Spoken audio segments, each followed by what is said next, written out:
So really excited to have you here, Bernhard. He is a sought-after executive coach and keynote speaker based in Vienna, Austria. He was the first opera singer to become a C-level executive of multi-million euro tech companies. And he was the only artistic director of a world-leading concert house to bring his startup to Silicon Valley. Bernhard started his career as an opera singer. After his MBA at London Business School, he went into strategy consulting for high-tech and telecom companies with Booz & Company. Capsch.com, the Austrian telecoms system integrator, hired him as CFO before he then became CEO at MTech AG, at MTech in Germany. In 2006, he was appointed artistic director and CEO of the Vienna Concert House, which he led into its 100th season. Bernhard is an executive coach and the managing partner of Haydn 1791, a firm consulting and managing performing arts. As a keynote speaker, Bernhard focuses on innovation and leadership, entrepreneurship, system dynamics, and strategy. So please join me in welcoming to the stage Bernhard. Thank you so much, Annemarie. It is wonderful to be here. Thanks so much for spending this hour together with me, with all of us here. It's great to see a lot of familiar faces and also a lot of new faces here. So thanks so much.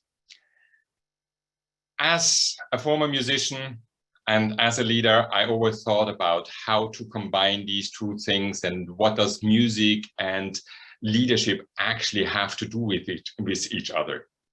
And there's this wonderful dream, you know, as a conductor, and we luckily have a couple of conductors here today.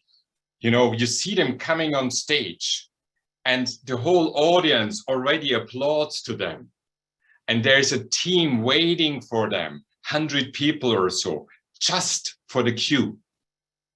Well, as leaders, I think we often would love that. Before we even start working, having people applauding to us, having a team waiting for us. Wouldn't that be absolutely awesome? I would have always dreamt about that. But in all honesty, this is just the tip of the iceberg. This is actually the step number 3 in a framework I'm going to introduce to you today, which is a framework I came up with a couple of years ago. Because having been on stage, having been on the opera stage, having been on the boardroom stage, I thought actually, what is it? And music is a fantastic microcosm to look at leadership issues, to look at team dynamics, and at all these little things we often don't see and which are really tough to learn. So taking a conductor as an example is wonderful because many people have been to concerts, they see a conductor coming on stage, raising their arms and making amazing music. But there are also jazz bands. Having worked with Wynton Marsalis and jazz at Lincoln Center, fantastic to see that, very different. Having worked with amazing string quartets to see how these high-performing teams work together without ever talking to each other, brilliant. But today we focus on conductors, and we focus a bit on the framework of I developed. I don't have many slides because I rather actually talk to you that way as we do. But this is one of the conductors I enjoyed working with at the Vienna Concert House, Simon Rattle, Berlin Philharmonic.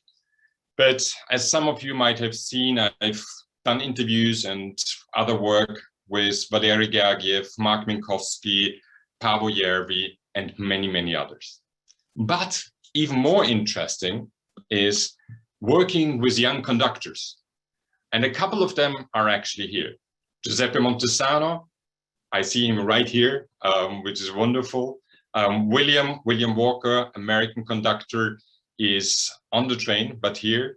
Yilkim Yilmaz just joined us a couple of weeks ago, and I don't know if she made it to the presentation today, but she is here too.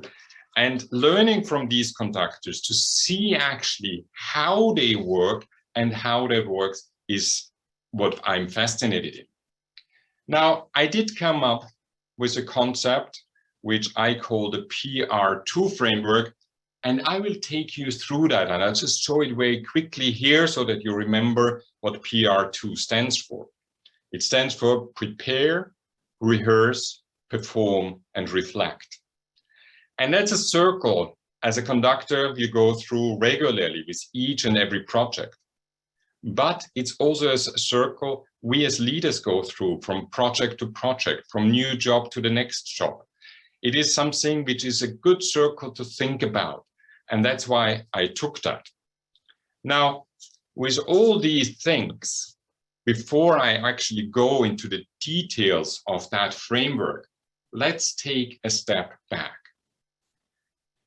The first thing which I would like you to take away from today is, because we are going through these different phases, leadership is not set in stone.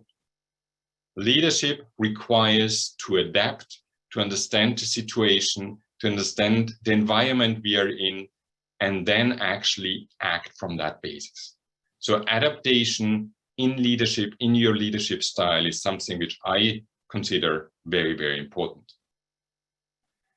Conductors give us a lot of authenticity. And I know it's a word which is often overused, but being yourself as a musician, as a conductor, but also as a leader is the second point I would like to make as a general point. Authenticity drives actually the third point, which is trust. We cannot lead if people don't trust us. And you know, one should always realize as a conductor, you're the only one on stage who doesn't have an instrument. So what happens when you raise your hands ready to cue the orchestra, but nobody plays? It actually happens. I've seen that. Yeah. So these things can happen. So building up trust should be, for us as leaders, one of the most important issues we should deal with every single day. And during taking you through the framework, I have a couple of ideas here and there how we could do that. One thing also, before actually getting in there, conductors have it a bit easier sometimes than many of us in management. Because the advantage is there is a concert date with a program, with the team, and probably with a couple of soloists, and that is set more or less in stone. There is no way that you could come to the Vienna Philharmonic and say, "Oops, you know, I know we have the concert on Friday, but I think we just need to extend the deadline a bit. We need another day." That doesn't work. You need to be on time. The other thing is also with the goal, with the program, because we say, for example, that we do Beethoven's Fifth Symphony, that is something which is clear and people know what it is. That makes leadership easier. On the other hand, in business, we can learn from that actually developing clear timelines, understanding also, and making everybody understand that deadlines are deadlines, and that we can't move a performance to next week because this week we just didn't feel like it. But it requires us as leaders to set timelines which work, which can be respected. It also requires us to make goals very, very clear. As clear as being printed in a score like that. But now let's start actually with the framework itself. The first stage, and that often happens years before a concert. Concerts are planned often for conductors 2 to 3 years in advance. So one might think saying, who cares? You know, it is 3 years ahead. Well, it is not that easy. And even if you have conducted Beethoven's Fifth Symphony, which all of you know, I think it's pa-da-da-dum, pa-da-da-dum. I guess everybody knows that. And you might have, as a conductor, conducted that 100 times and say, oh, you know, another Fifth Beethoven, easy. It is not. because it depends on so many details which you need to look at during your preparation time. Now, the first question is actually, who is your team? For conductor, who's your orchestra? And as lay people, we might think an orchestra is an orchestra is an orchestra, right? Well, there's a huge difference if you work with the Estonian Festival Orchestra or the Vienna Philharmonic or Les Musiciens du Louvre or many, many other orchestras. The Estonian Festival Orchestra, wonderful orchestra founded by Paavo Järvi, is full of young people from all over the world. That requires a different kind of forming and pulling them in than when you're standing in front of the Vienna Philharmonic, who probably have done in that combination Beethoven Fifth Symphony already lots of times. But there you have another issue. You know, some of you might know instruments, and there's the oboe, a wonderful woodwind instrument, one of my most favorite instruments. Well, the Viennese orchestras use a special oboe. The whole world plays with the French oboe. The Viennese play with the Viennese oboe. Sounds very different. You can actually hear it if you listen to it. And in conducting, you need to know, because you probably don't get the expected sound from a French oboe with somebody, if somebody is playing with a Viennese oboe. Sounds simply different. So you need to do that preparation. Les Musiciens du Louvre, the orchestra which Mark Minkowski founded, great orchestra, actually started in early music, in Bach and Handel and all that music. He brought it up to Haydn and to even Schubert. But they play on instruments, on authentic instruments, which are technically different. And so the sound again is completely different. So when you do your preparation, you need to know whom you're actually working with. What is their history? Where do they come from? What is their tradition? And when you take over a new team, just going in saying, hey, I'm your new boss, let's get it going, might not cut what you need to do. So understanding where the team comes from, what was their history, what did they do, is crucial. There are many other things to consider for a conductor. Are you performing outdoors or indoors? Are you performing for recording? Or are you performing actually for a concert?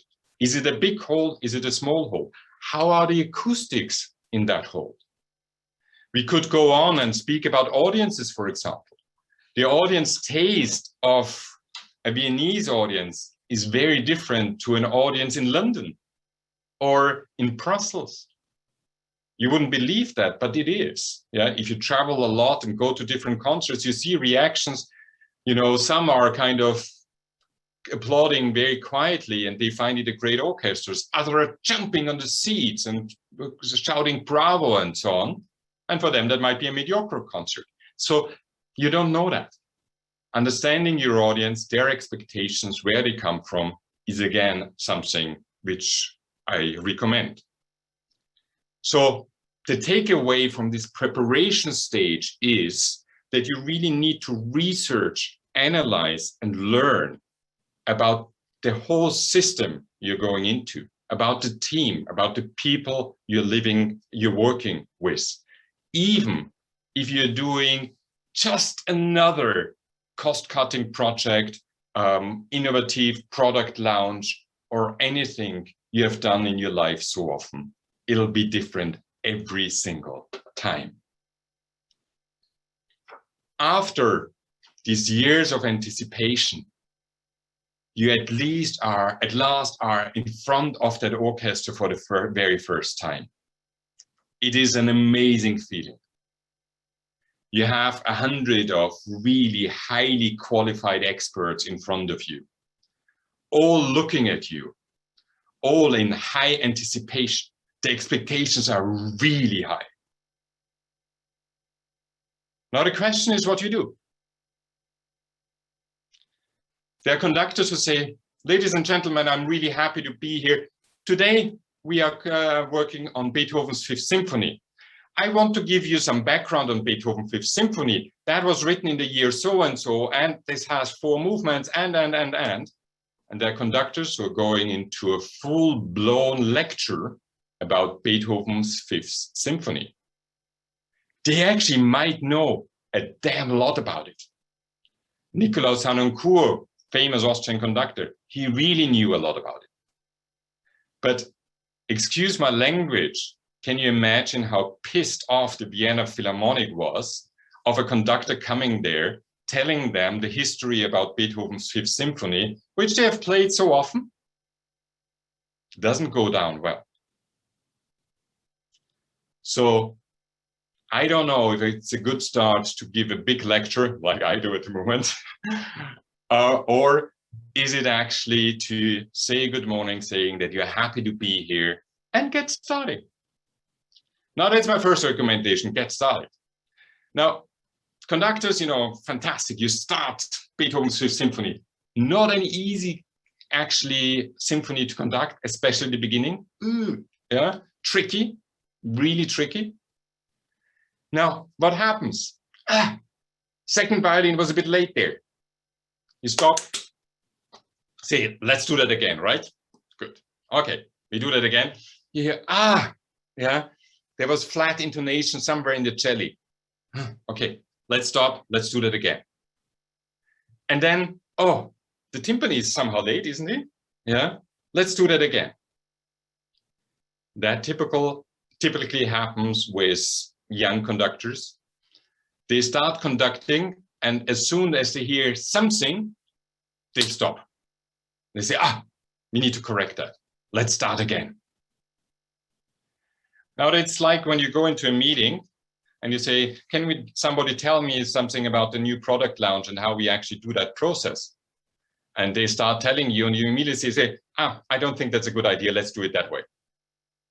And then they start again, and you again interrupt them.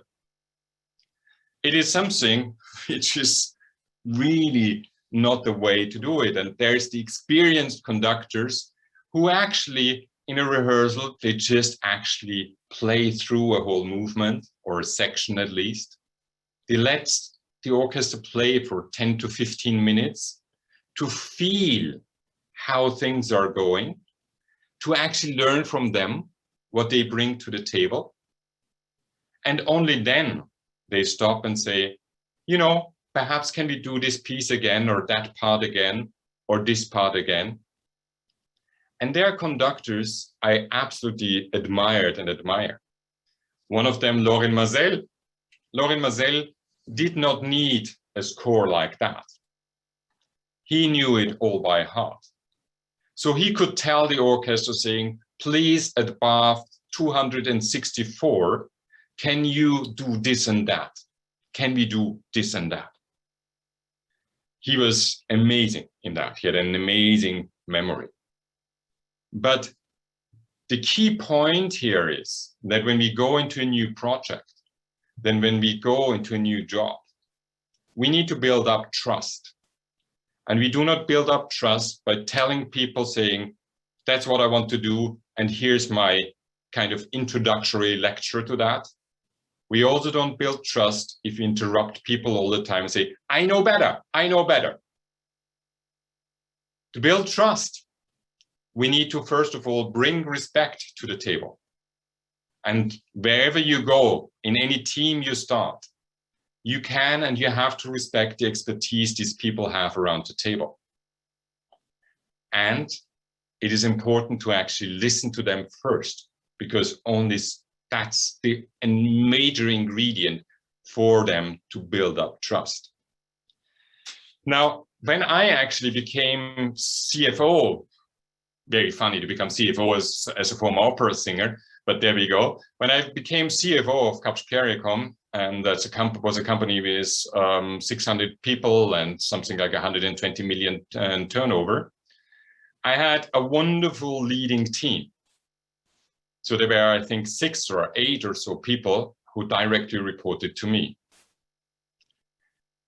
The closest one in age to me was 10 years older than me. The oldest one was close to retirement, I was in my mid-30s then. I don't think it would have been gone through well if I had explained them the world and how I see the world in the beginning of my career there. So I had actually a wonderful relationship with them, and I can tell you I learned a lot from them, asking them questions. And I had actually the deal with my finance director before, and I made that deal before I accepted the CFO position. My deal with Franz Kammerhofer, who was the finance director, was very simple. I asked him why he didn't want to become the CFO, and he said, I don't want to deal with investors and the family and so on. Not my thing. Yeah. I said, okay, I take that, but only under the condition I can ask you any question, even if it's the most stupid question. And that was a brilliant deal with it. And I really, really enjoyed working with him. Now, how do you actually deal with so-called mistakes? Like I said before, a conductor typically corrects every single mistake. Well, it's the young and unexperienced conductors who do that. People like Giuseppe here, who is so nicely besides my little window, he, like really experienced conductors, go after the source of the issues. And they don't correct 10 single mistakes or things that are not so good. They think hard and saying, what is the source of that? If I can correct this, that actually will correct 10 other things. And that takes a lot of experience. So in leadership, and the great leaders actually, they find the source, the anchor of change, and they don't work on the symptoms level. Sometimes that might take time to actually find it. But it is so much better, again, for people working with you to actually understand, saying, hey, you know, he's not after little details all the time, but actually after a great change, how to make change possible. Well, after all, the big day of the performance is here. I can tell you a little secret out of the music world. There's not a single performance that goes as planned. Not a single performance goes as planned. And Giuseppe laughs about that already. Especially in opera, but also in concert. Opera is the worst. Yeah, there's not one evening that goes as planned. So that is kind of typical. And in most projects, I mean, the projects I've seen in my career, I don't think that I can really say that there were many projects which went exactly as planned. They don't. Now, knowing that, and when you are in a performance, that requires a different leadership style. And that's probably a leadership style which is not that much on vogue at the moment, because it needs leading without ambiguity. It needs leading of saying, that's how we do it. That's the direction we go. Well knowing that that might be wrong.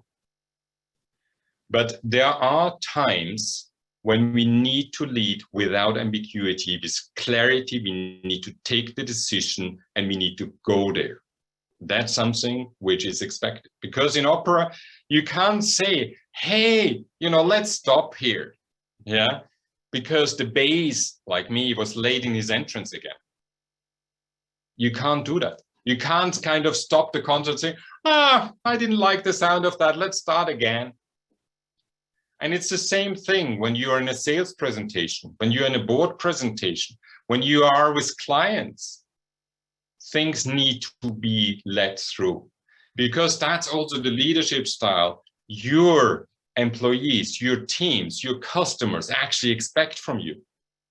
They want answers. They want to see that whatever the problem you throw at them is something you will solve.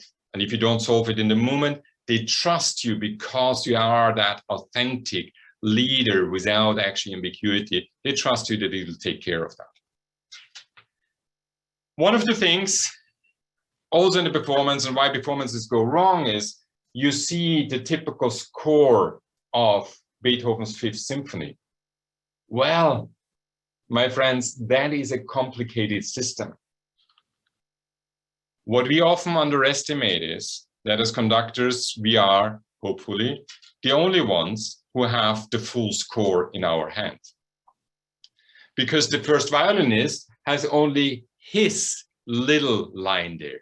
And then the oboist has his little line there. So in leading at a performance, knowing the junctures of the connections, where to make the right connections between the oboes and the violins, between the timpani and the brass, is one of the core things you need to do in a performance. And that's the same thing actually when you do any kind of big presentation, a new product launch or something like that. Not everybody has the full picture. You need to have the full picture. And you need to be able to pull together your tech team and your marketing team and your sales team. And you need to cue them and say, you know, that's the role of sales now. So making these connections is actually part of that. At the end of the concert, we have this great feeling after this rush of adrenaline. We think, wow, you know, wasn't that great? And we take in all the love we get from the audience, the applause, the bravis, and even the orchestra stands up and applauds us. Wow, what a feeling. And after the concert, people come to the green room. They bring us flowers and presents. They tell us how great we were. Sounds familiar? I guess when you ask kind of around on, you know, your employees or so, they tell you, wow, you're really great, aren't you? That is one of the really difficult problems. Where do you get feedback from and real feedback from? Now, the really great conductors do one thing. They actually record. And they might either record it actually really like we do today. They record a session and they review it so that they can have their own feedback. Actually, the Alban Berg Quartet, which was one of the most famous string quartets, led by Günther Pichler, the first violinist, Günther required all his very esteemed colleagues to record every single tone they played and to listen to it. So when they rehearsed a part individually at home, they had to record themselves and listen to it. And he still requires his students to do that. It's a wonderful way of feedback. As we're working a bit more in the virtual space at the moment, you all have a great opportunity actually having a Zoom meeting and saying, I'll record it just actually for myself to review afterwards. And do that because you learn so much about it. There are conductors who have that kind of almost implanted in their head. When I speak, and I spoke before about Laurent Mazel, who would know exactly at which bar everything happens. He had an amazing memory. But speaking to Mark Minkowski, for example, he always spoke, when he's conducting, he actually had 3 parallel films running. The one is always looking a bit ahead on what is coming so that he's prepared. Then is the one here in the moment to see, does everything go well? And then comes the one where it's kind of a bit later in a time lag, just to make sure that everything really worked as it should. Well, creating that mental capacity is not always easy. Many great conductors actually have very special friends in the audiences from time to time, not always certainly. Some of them actually travel with them. You won't know these people, you won't see these people. There's often very quiet people, but they give the conductors real, open, honest feedback. As leaders, we do need this feedback. We can't rely on 360 degrees feedback systems or all these great things which are out there, because everybody working with us is actually inclined to saying, Bernhard, you did a great job, wonderful, thank you so much. For getting real feedback, which helps us in our development, we need to find a source where we can actually get that feedback from. And a source, somebody we work with continuously, somebody who gives us unambiguous feedback, honest, open, and transparent, and works with us. And yes, I am an executive coach, and I don't want to trump that, yeah, but you should have a mentor or a coach you work with regularly for exactly that feedback. Now, that was a very quick circle through this prepare, perform, rehearse, perform, and reflect circle. And we could talk hours about it, but I don't want to take all your lunch break away today. So my key takeaways before I open it up for discussions are actually these. Every situation is new, even if you think you have done that 100 times. So learn about it as much as you can. Learn about the environment, the people, everything around it. You need to build trust. And the first step on building trust is showing respect and listening. So start actually shutting up, asking questions, open questions, and really listen and learn. There are situations like the performance situations where you need to lead without ambiguity. And you need to learn them too, even if this is sometimes tough. Last but not least, you should have a source of true and honest feedback. Someone who is not working with you, who is outside, a mentor, a coach. And I call myself lucky that, especially during all the leadership positions I had, I always had a mentor or a coach. And one of my mentors was really one of the greatest sources of inspiration. But also, I could go to him and talk through really tough situations which weren't that easy to go through. Before I open up to question, I just love to give you a couple of quotes some of the great conductors I worked with gave me for interviews. And the first one I really like is Michael Tilson Thomas. Michael is the music director of San Francisco Symphony. We had him over at the Vienna Concert House a couple of times to play, especially Mahler, but also American music. And he says so nicely in an interview I had with him, the people actually giving the performance are the musicians. My job is to create a situation in which they can give and will want to give the greatest performance. I think that's something we can take away for all our teams. Now, Mark said something which I found fascinating. He said, leadership is a balance between trust and irresponsibility, because only then you achieve really great results. That means trusting your people, trusting yourself, trusting your team, trusting the situation. But going so far that some people might say, that's completely irresponsible what you do. And there actually, just a little anecdote of also Valery Gergiev or Claudia Bardo. In this irresponsibility, in their rehearsals, they would always keep a couple of bars, sections or so of the music, which they would not rehearse. They would not play that in a rehearsal. Why did they do that? On the one hand, they trusted the orchestra that they know that movement or that section anyway, but it kept the orchestra and the team on the toes too. So this balance between trust and irresponsibility is something which I think is really interesting to explore in our leadership. Last but not least, Valery Gergiev, almost all leadership is in the ability to inspire. And I couldn't say that any better. I am sorry that my quotes I have here are only from 3 men. That's not intentionally, but I have to say that unfortunately we do not have that many female conductors yet, although we are really pushing for that. but I should really speak to some of them and get some quotes there. Thank you so much for listening.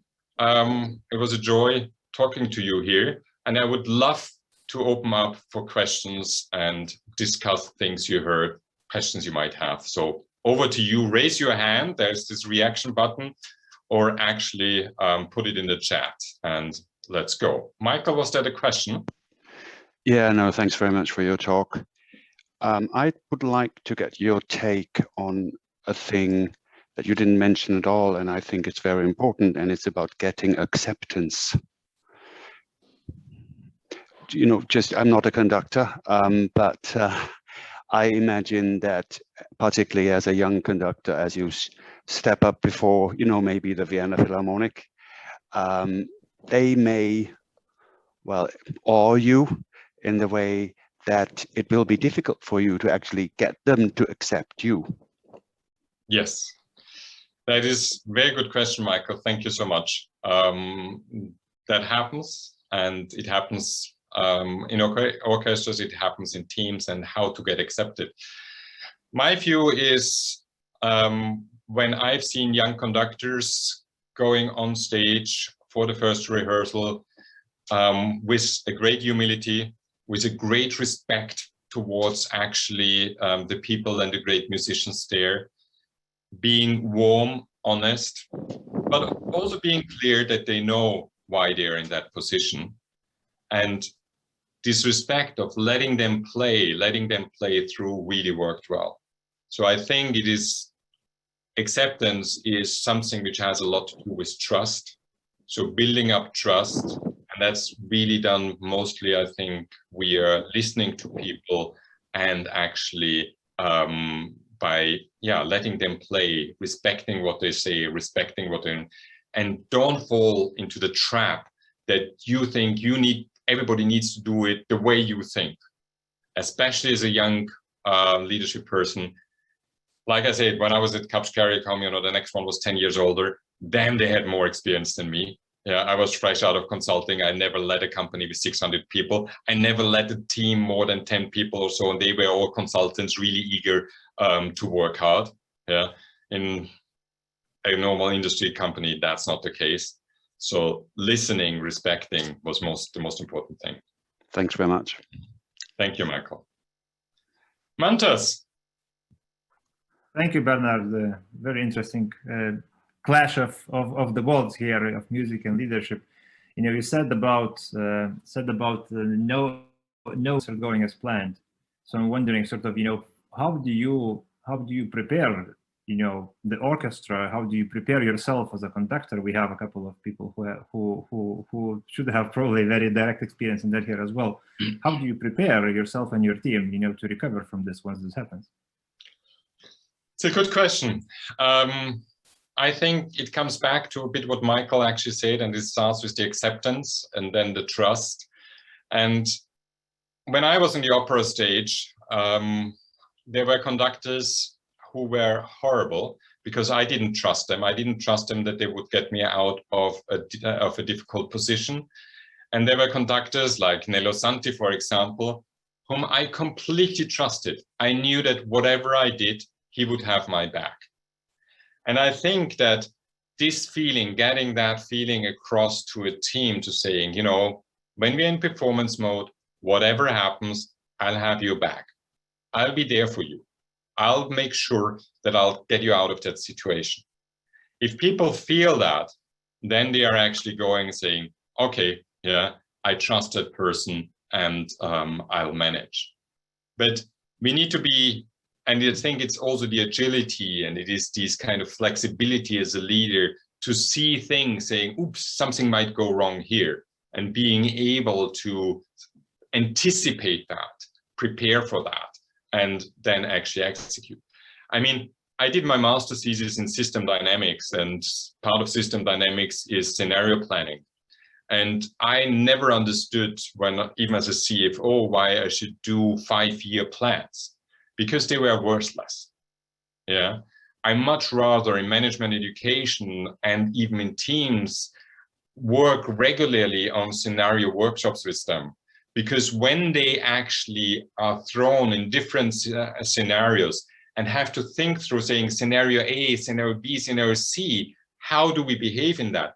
That prepares them for leadership and actually for managing difficult situations or for situations when something goes wrong, because they have thought things through in their head and they're used to that, and they're not used to saying, oh, that was our plan, that's what we do.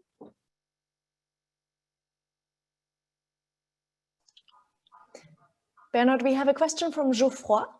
I don't know, Geoffroy, if you would want to unmute yourself in order to go into more detail on this, but literally what Geoffroy just sent in the chat to everyone was, what would be your advice to adjust the perception of you as a leader if you're having a bad start with some people?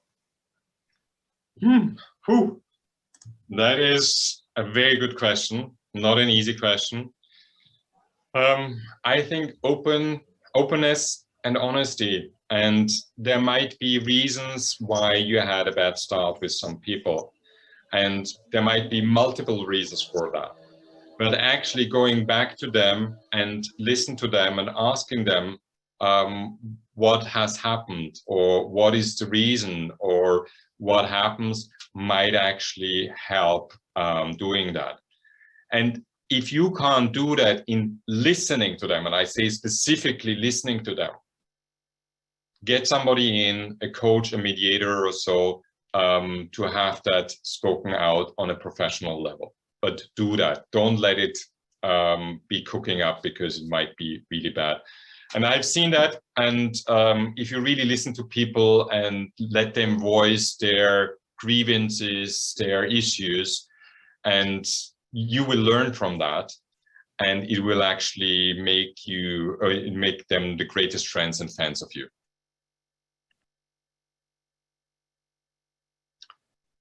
Rosalind.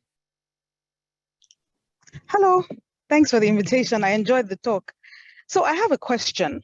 I've never heard anyone talk about staff performance reviews in this field. Do you think it's a good idea?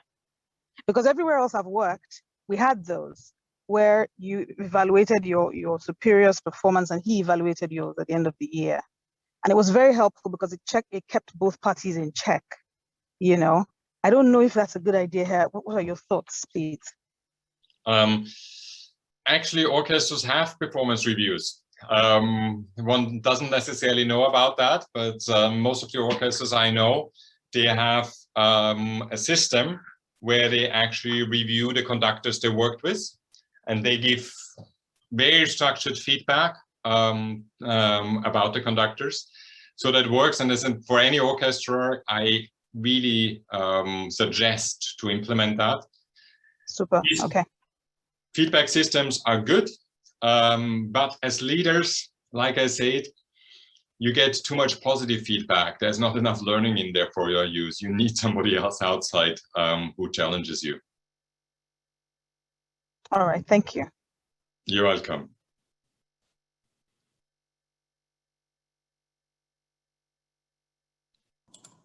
That's Dimov. That's me, Georgie. Hello, Bernhard. And hello. It was an interesting talk. I could relate on quite a number of instances given my personal life. So that was quite interesting. One thing that I was hoping you could reflect on. I think you're great at reflecting, and I want to draw upon that through my question. Have you ever been in a situation in which, after quite a bit of time and really taking advantage of all the lessons you learned as a leader over time, you came to the conclusion, actually, I don't have an A team. Capability-wise, this is probably the top of where my team could go to. It's not the Vienna Philharmonic, it's not the Berlin Philharmonic, it's maybe I don't know, a school in Graz, for example, and that's the best you've got. How do you deal with that situation? How do you compose yourself, and how do you lift them to and really handle it? Do you have an example in that space, and what are your thoughts on that particular situation? Yeah, it's a good question, and there are many things to say to that. The first thing is, what is an A team? Yeah, and I love the Vienna Philharmonic. There's no question about it. Yeah. But then I go, and William, I don't know if he's here, William Walker just founded an orchestra in Vienna during the pandemic, the Now Orchestra, the Nova Orchestra Wien. And they are not the Vienna Philharmonic, no question. But listening to them and their music making is probably as much as an A-team as the Vienna Philharmonic, because they created something which is so fascinating. So I'm not necessarily a fan of A-team and using, it's that. What I'm a fan of personally is this continuous learning. And when the only point I get worried if I'm working with a team where the team says, I don't want to learn anymore. I've done that 30 years. That's it. I do it. I've done that the last 5 years. I'll continue with that if you're not happy. So instilling that kind of curiosity, this fascination for learning, for giving them also actually the ability to do that learning, to go to wonderful programs like BMI offers. And then you have actually what is not an A, B, or C team. It is a continuous learning team which will actually challenge you and which will get greater every single day. It's quite tough because the reason I asked this question, my team collectively has probably over half a century of experience, and the majority of them are in the stage of their lives in which they just don't care that much. They're accomplished, they don't want to learn, they're 2-3 years from retirement, and each of them is stimulated and driven by rather random personal things as opposed to, business drivers of performance. It sounds from your response that it's a challenge out of principle if one is not willing to move and to change. But have you had an experience? Have you been able to shift? Oh, absolutely. I mean, I can remember when I took over Kapsch Carrier.com, but the same in MTech, for example. But Kapsch was probably the better example there. I had at least one person there, or two actually, who were pretty close to retirement. And when I came in, they were kind of, that's our 5th CFO in my career, I don't care. By listening to them, by understanding what you already referred to, their personal kind of goals, and working out with them how these personal goals could actually relate to the general goals, and putting him there, not knowing that they won't make the big step for the company, but there might be some areas where the personal goals and actually the company goals align. And in that respect, one of them who was really close to retirement, or with two of them, I worked out that they would slowly slide out, so they would just work part-time, hand over their experience and expertise, had more time for golfing and so on. But I made sure that handing over the expertise was a crucial point for them. And that worked. They were very happy to work with young people. And one of them actually took on one of the biggest projects we did at that time as a kind of putting a crown on his career.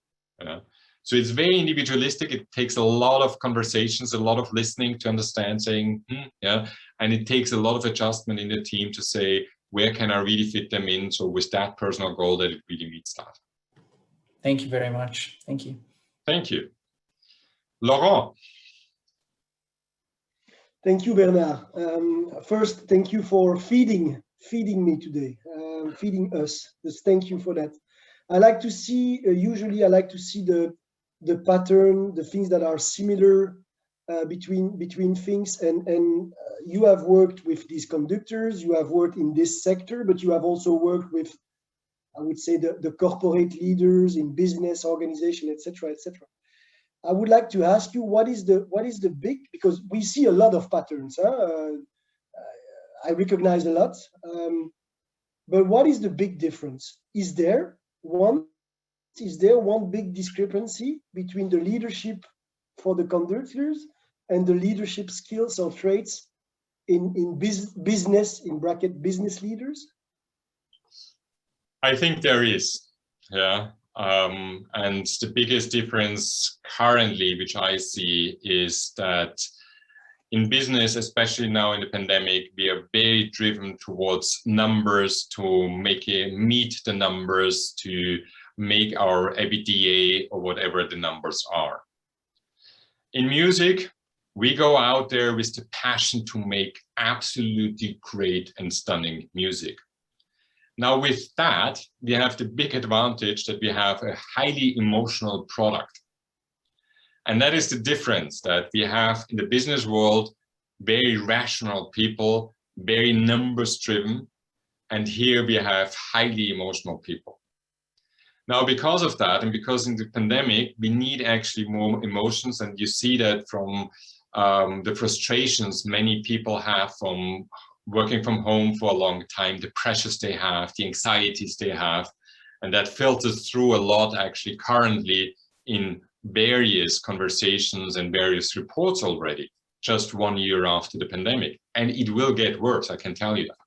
So what we created as a product is we created musical group coaching. So I love group coaching because getting 6 people into a room is really fantastic, and working with them for 1.5 hours, and that might be a Zoom room, works fantastically. But we bring in a musician, and the musician reflects musically by playing actually their instrument about what has been said. And that brings the conversation on an emotional level, on a very deep emotional level, from people who are very business driven. So that is one of the big differences. And I think we need to build that bridge a bit with things like musical group coaching or others, that we bring back some of the emotions into the business world, which actually will also drive, again, passion for the business. So I think that might be something where the difference is and what we might need to do. Thank you. Thank you, Laura. Other questions? Annemarie, I did not check the chat very much. There was nothing in terms of questions. A lot of people thanking you though for a fantastic presentation and all of the answers that you're giving. Thank you. Michael, you had a question? Sorry for elbowing myself in again, but as nobody asked the question, I dare ask one again. Are you familiar with the imposter syndrome? Yes. Have you ever felt it, and how do you overcome it? I definitely felt it. No question. Yeah. I am the guy who closes his eyes and just go through it. Yeah. But that's me personally. But the imposter syndrome, especially working with a lot of musicians and therefore also a lot with executives in my coaching practice, is a huge thing which luckily actually comes to light a bit. There is bias between sexes. Yeah, it is normally women have it more than men. Yeah, men often react the way I do, kind of close my eyes and go through. Yeah. Women are, in this respect, what research shows, significantly more reflective. And I think in imposter syndrome and these things, what I always argue for is you need a support system of 4 to 6 people. I love concepts like working out loud or masterminds or group coaching for that point. Because if you have people who believe in you and tell you saying, hey, Michael, you know, you can take that step, go for it, we cheer for you.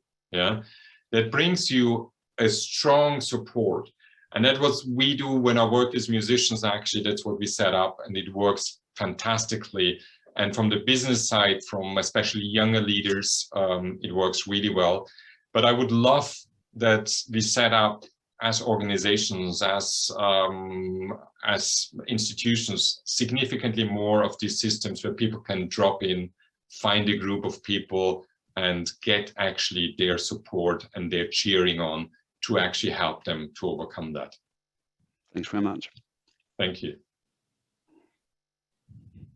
We have a comment from Giuseppe, which I find really interesting, which I would like to read out. Thank you very much, Giuseppe, for this. It's an add-on to Laurent's question.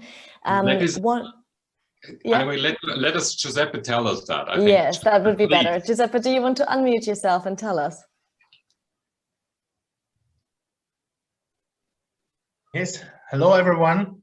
I just wrote down that one huge difference is that a conductor is changing his team every week that he or she is doing a new program. So this this building trust with a team is starting over and over again every week, and actually it lasts for that project. So maybe one project is going very well, so you have the trust of this group. You go again 1 year later to the same orchestra and nothing is working, so you lose this trust that you actually had. And 1 year after, you start again, and maybe it could be again good. So this is also an issue, actually. Thank you, Giuseppe, for sharing that. Yes, it is one of the peculiarities for conductors, that they have to build up trust again and again with new teams. And that's why I love to look at that, because it's a really microcosm. You can look at a couple of days of how they do it. And even if, like Giuseppe said, you come back a year later, you know, you need to start from zero, which for us as business leaders just actually points out how important it is to build up trust and not to take it for granted, even if we have worked with these people for years and years on. Mantas. Yeah, I think sort of I heard Giuseppe's comment. Thank you, Giuseppe, for this one, and sort of and really got extremely curious now, sort of thinking about this whole trust building thing, right? I mean, I'm thinking, reflecting on my experience, for example, you know, in the business world. So a lot of it, for me, a lot of it is based on actually building relationships. But if you only have a week, you know, there is an issue there. So I'm curious now, how do you actually do it? I mean, how do you actually manage to, you know, get a team on board within a week to an extent that they trust you will have their back in case something, you know, in case the fan is hit? Can I pass it on to Giuseppe?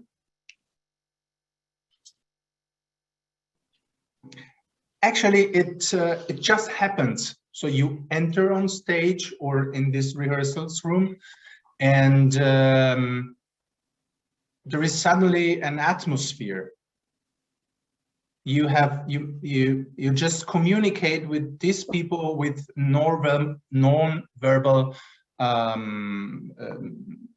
communication system, so they already can feel if you are there for them, if you are not really there, if you are concentrated or not. And then when you start, as Bernhard said, it depends if you're going to the point, if you're losing time, if they follow you, if you are magnetic, if you're not magnetic, and then it just starts. It's like a flower. You cannot really decide what happens with the flower. You just put water and then it comes, and it happens really the same, but every week. That's the problem. Thank you, Giuseppe, for that. And I mean, I've known Giuseppe now for a year or so, and whenever he comes and the videos I watched from him conducting, Giuseppe is one of these people who have this immense personal energy. But it's an energy which is not aggressive, or it has a clarity in leadership, but it's also encompassing. It is something where you feel at home and you feel safe. And I think it's creating that is wonderful. So, but very, very difficult. Thanks, Giuseppe. We have comments also from Isabella and from William. And Isabella is a pianist, and William, you've been pointing him out yourself earlier. So I would love to have them both unmute and also talk to us about their inputs. Isabella, would you like to go first? Yes, hello. Thank you for the possibility to be here today. I believe that in performance with orchestra, that music is the key. Music has a unique ability to connect people of different ages, different cultural background. And I believe that music is the magical element that helps people connect. I don't know if Bernhard would agree with that. I do agree. And if I bring it to business sense, it is the love for what you're doing. Yeah? It's the passion for something which is in your value system really important. Yeah? That's why I would never be able to go out and work for, I don't know, a weapons manufacturer, because I don't get attached. If somebody asks me to run Bialetti, the coffee makers in Italy, or a coffee roastery, I'll be there any minute, because I'm passionate about that. So it has a bit to do with that. Thank you, Isabella. William, it's loud there, but let's try to do if it works, huh? Yeah, I just wanted, can you hear me fine? Can you hear me okay? Yeah, wonderful. Sorry about the background noise, but yeah, just to build off of what Giuseppe was saying, I also believe that when a conductor approaches the orchestra and they see how he or she is working with them, and that it's not something that's coming from a place of ego or arrogance or something like that, but really a genuine desire to solve problems or to create something better, they react in a much more positive way. Thank you.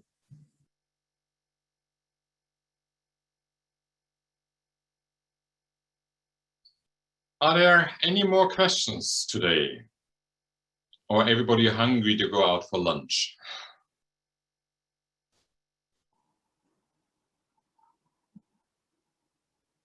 I think Jorgita has one. Yeah. First of all, thanks a lot for a very interesting presentation. And I have the question, but in line just with the other questions. How do you inspire the orchestra? Because sometimes they are not playing as you wanted. What techniques are you using? Just as, or just verbally promising something, or just bringing motivational feedback? I don't know how to inspire the orchestra. Especially when you are meeting once a year, and just asking to play Beethoven. It's a good question. I'll hand it off to Giuseppe in a second. One of the great things there, and just to make the analogy, is you can't offer them a bonus. You can't tell them saying, hey, if you play that right, I pay you, a bonus of 1,000 euros or so. It doesn't really work.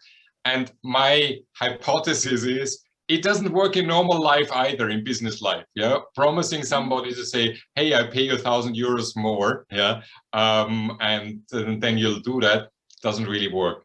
It is about this motivation of creating something great together. But Giuseppe, what do you think? I think the cue is the vision. And I think it's in everywhere, in every field is the same. If people are just feeling that you have a vision and you believe in it, and they have the feeling that they can follow you, they follow you. It doesn't matter if they play this piece for the first time or for the 1 millionth time. And I think it's the same actually in every field. Vision is important. If it's just a repetition of something, it's not interesting. If it's renewing itself every time with the energy that it's alive, that brings always to something. Thanks a lot.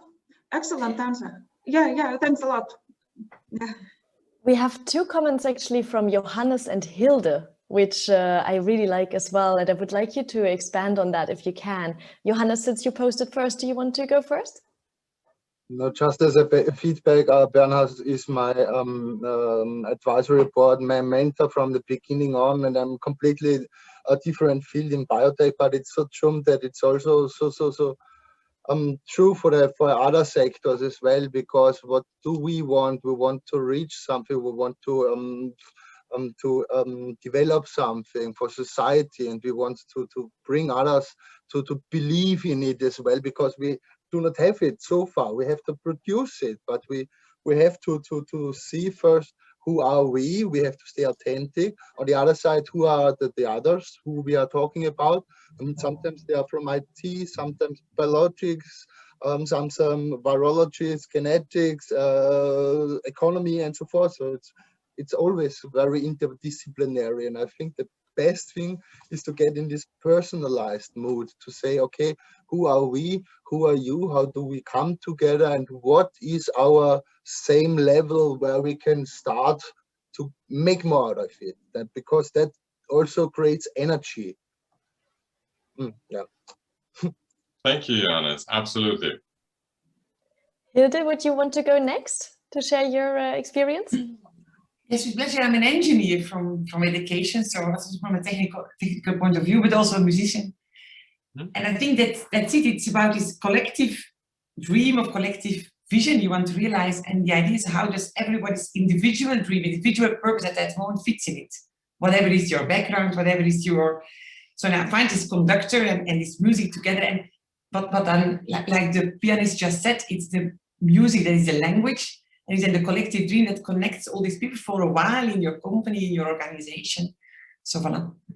Dreamers who do it. I based a model on it based on 4 songs of Lenny Kravitz. So I used the music in that simplified model in order to inspire more to go there and to take the energy, and like Bernhard shared us, the patience and the repetition and trying it out and not giving up and getting feedback and listening. Let love rule is the red thread, which is like we're always learning, and let be surprised by something that you don't know. So, voilà. Thank you. Thank you, Hilde.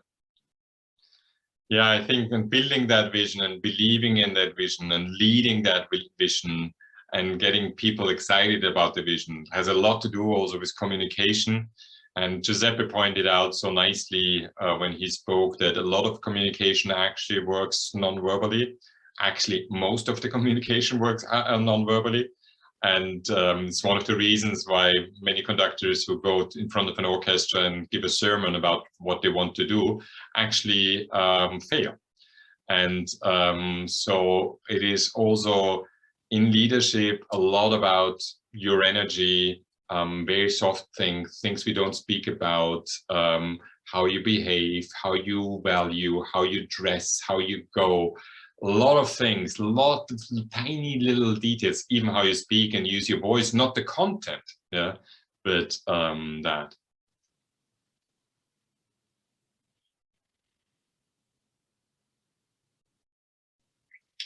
Anne-Marie. It seems like we're all dried up on questions. Anyone else want to ask anything? Any comments also? Share your experiences with us. If there's something where you think, oh, this could really help the others as well to know. Mantas, I can see that you're unmuting. Yeah, if I may, I was sort of listening to the vision, the idea about the vision. I'm thinking, how do you do it? I mean, like if you showed Bernhard, Beethoven's symphony, if you play it for the 1,000th time now, how do you instill this vision? I mean, because I understand sort of, I'm not a musician, I have to give that, but I understand that there is anyway, space between those lines where you create. So, but how do you convey this message? That it seems on one hand something you've done 1,000 times now, but it's 1,000 first, and it's the first in some sense. So how do you give that?